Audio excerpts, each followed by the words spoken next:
Welcome back सुप्रभात news MP. चलिए देखते हैं मध्य प्रदेश की छोटी एवं बड़ी खबरों को। सेंट्रल सेक्टर स्कॉलरशिप के लिए आवेदन शुरू 31 दिसंबर तक होगा नवीनीकरण। सेंट्रल सेक्टर स्कॉलरशिप वर्ष 2023-24 के लिए नवीन एवं नवीनीकरण ऑनलाइन आवेदन की अंतिम तिथि 31 दिसंबर तक निर्धारित की गई है। शिक्षा मंत्रालय नई दिल्ली व उच्च शिक्षा विभाग द्वारा प्रायोजित एवं माध्यमिक शिक्षा मंडल मध्य प्रदेश के माध्यम से महाविद्यालयीन एवं विश्वविद्यालयीन विद्यार्थियों को वितरित की जाने वाली छात्रवृत्ति कॉलेज व विश्वविद्यालय के विद्यार्थियों को दी जाती है। इस संबंध में मंडल ने दिशा निर्देश जारी कर दिए हैं। इस छात्रवृत्ति के लिए ऑनलाइन आवेदन करने की प्रक्रिया शुरू हो गई है। आवेदन 31 दिसंबर तक किए जा सकेंगे। लाडली बहन आवास योजना की पहली किस्त 60,000 जारी।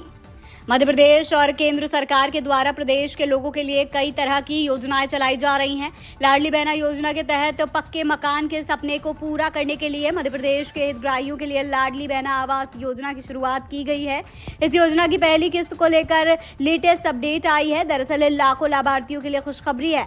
अकाउंट में पहली किस्त भेजी जा रही है। लाडली बहना आवास योजना लिस्ट में नाम चेक कर सकते हैं एवं योजना से मिलने वाली सहायता राशि को प्राप्त कर सकते हैं।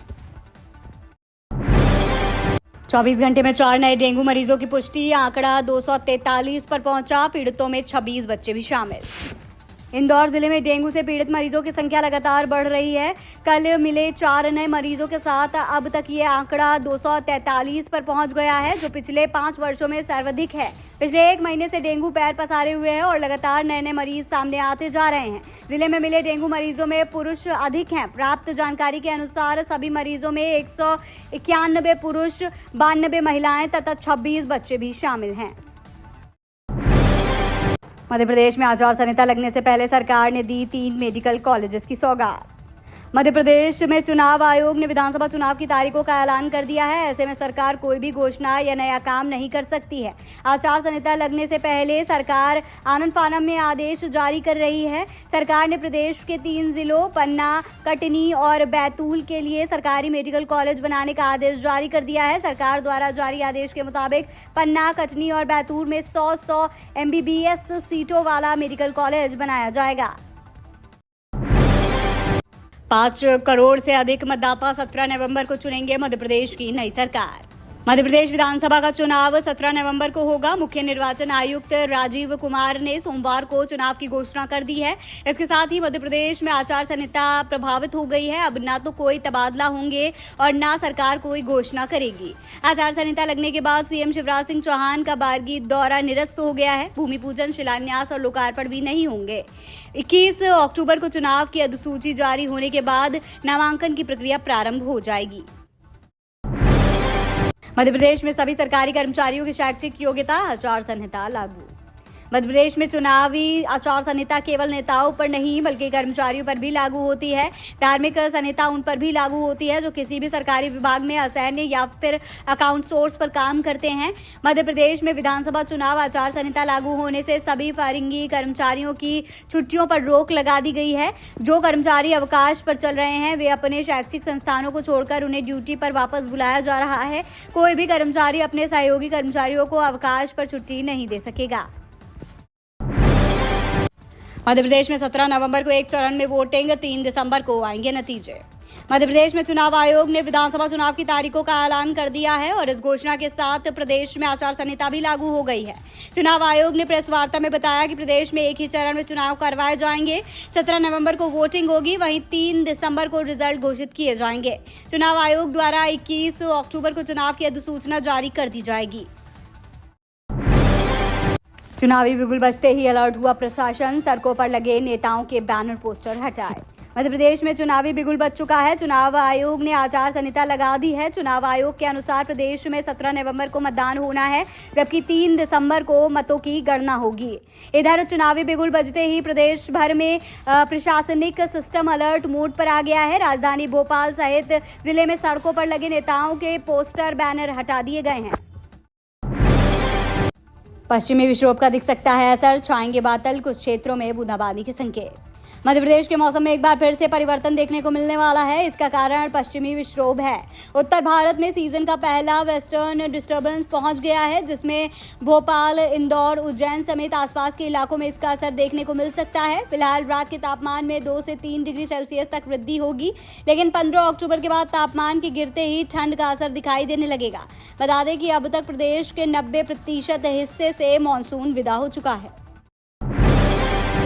मध्य प्रदेश विधानसभा चुनाव के लिए भाजपा की चौथी सूची जारी, बुधनी से चुनाव लड़ेंगे शिवराज। मध्य प्रदेश विधानसभा चुनाव के लिए भाजपा की चौथी सूची जारी कर दी गई है। सीएम शिवराज सिंह चौहान को बुधनी से टिकट दिया गया है। इस सूची में अधिकांश पिछली बार के विजयी उम्मीदवार ही हैं। भाजपा की केंद्रीय चुनाव समिति की बैठक में चौथी सूची को हरी झंडी दी गई है। इसमें 57 नाम हैं। गृह मंत्री डॉक्टर नरोत्तम मिश्रा को दतिया से टिकट दिया गया है। इंदौर 2 सीट से रमेश मेंदोला और इंदौर 4 सीट से मालिनी गौड़ को टिकट दिया गया है। इंदौर के कुलाकुंड व कुलथाना में बनेगा ग्रामीण जनजातीय महिलाओं के लिए स्टिचिंग क्लस्टर। हरियाली व सुंदर वादियों व कलाकंद के लिए पहचाने जाने वाले कुलाकुंड की नई पहचान स्टिचिंग क्लस्टर होगा। जिला पंचायत द्वारा यहां घरों में सिलाई का काम करने वाली महिलाओं के आय के स्रोत व रोजगार के अवसर बढ़ाने के लिए मऊ के पास स्थित राजपुरा, कालाकुंड व कुलथाना की महिलाओं के लिए स्टिचिंग क्लस्टर के निर्माण की योजना बनाई जा रही है। शासन के integrated water shade development project के तहत इस क्लस्टर का निर्माण किया जाएगा। जबलपुर वंदे भारत ट्रेन का रूट और समय बदला, अब रीवा से चलेगी। रेलवे ने एक बड़ा फैसला लेते हुए करीब 3 महीने पहले शुरू हुई रानी कलापति जबलपुर वंदे भारत ट्रेन का रीवा तक बढ़ा दिया है। रेलवे ने आधिकारिक रूप से इसकी जानकारी शेयर कर ट्रेन के नए शेड्यूल की जानकारी साझा की है। परिवर्तित शेड्यूल के साथ अब ये ट्रेन जबलपुर से नहीं, रीवा से रानी कलापति स्टेशन के बीच चलेगी। आज से ट्रेन का नया टाइम टेबल लागू हो जाएगा। मध्य प्रदेश चुनाव में इन 29 सीटों पर होगी कांटे की टक्कर। मध्य प्रदेश में विधानसभा चुनाव का ऐलान हो चुका है। भारतीय जनता पार्टी ने उम्मीदवारों की 3 सूचियां भी जारी कर दी हैं, जबकि कांग्रेस में अभी इस पर विचार विमर्श चल रहा है। प्रदेश में 17 नवंबर को मतदान होंगे और 3 दिसंबर को नतीजों का ऐलान किया जाएगा। सभी की निगाहें कुल 230 में से 29 प्रमुख विधानसभा सीटों पर होगी। यहाँ मुकाबला बेहद दिलचस्प होगा। इस 29 सीटों में भाजपा के 4 बार के मुख्यमंत्री शिवराज सिंह चौहान और प्रदेश कांग्रेस अध्यक्ष कमलनाथ की सीटें भी शामिल होंगी। दशहरे से पहले लाखों कोल कर्मियों को बोनस का तोहफा, 85,000 रुपए पर बनी सहमति। देश भर के लाखों कोल इंडिया के कर्मचारियों के लिए बड़ी खुशखबरी है। नवरात्रि दशहरे से पहले कोल कर्मचारियों को केंद्र सरकार के अधीन आने वाले कोल इंडिया ने बड़ा तोहफा दिया है। कंपनी ने त्योहारों के बोनस की राशि 85,000 रुपए तय कर दी है। इसके तहत इस बार 2.5 लाख से अधिक कर्मचारियों को 8,000 रुपए अधिक बोनस मिलेगा। वहीं steel authority of India limited SAIL में बोनस की राशि 17 अक्टूबर को तय की जाएगी। सरकारी वेबसाइट से मुख्यमंत्री मंत्रियों की तस्वीर हटाई। सोमवार को भारत निर्वाचन आयोग द्वारा मध्य प्रदेश चुनाव की आचार संहिता की घोषणा करते ही मध्य प्रदेश की सरकारी वेबसाइट से मुख्यमंत्री और मंत्रियों की तस्वीर और उनकी प्रोफाइल हटा दी है। वहीं मुख्यमंत्री शिवराज सिंह चौहान ने भी आचार संहिता लागू होने के कारण बरगी दौरा निरस्त कर दिया है। जनसंपर्क विभाग ने मंत्री और मुख्यमंत्रियों से जुड़ी जानकारियां, आलेख और समाचार वेबसाइट से हटा दिए हैं।